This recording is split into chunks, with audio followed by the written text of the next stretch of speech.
So hi friends, today I'm going to tell you how to make wheat porridge. This dish can be served to your toddler. This dish can be served to adults as a dessert. This is very tempting, very healthy and very easy to make.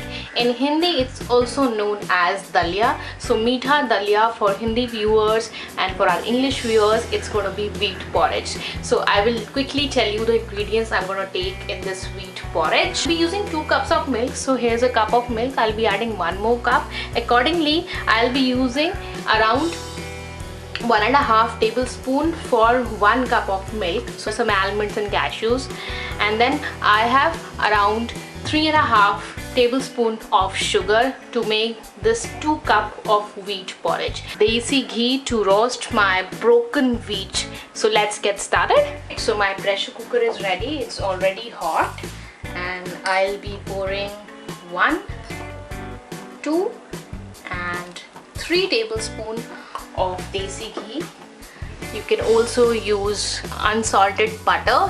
Time to add in your broken wheat. Roast it till it changes its color to little brownish.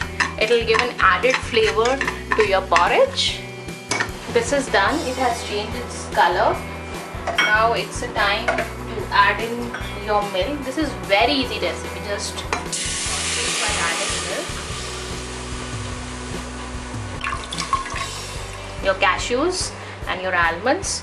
If you're serving this dish to a toddler, please avoid putting cashews, the sugar.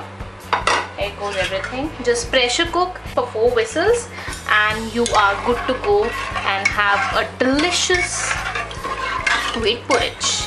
Smile it. After 4 whistles, I have opened up my pressure cooker and you can see the beautiful color that has come up. It's all because of the full cream milk I have used in it. Here is a closer look of the wheat milk porridge. I hope you have liked the video. This is a very tasty dish. Try it out. Please do not forget to subscribe to Easy Cooking with Ekta and increase the likes and comments. I'll be waiting for them. Thank you so much. Bye bye.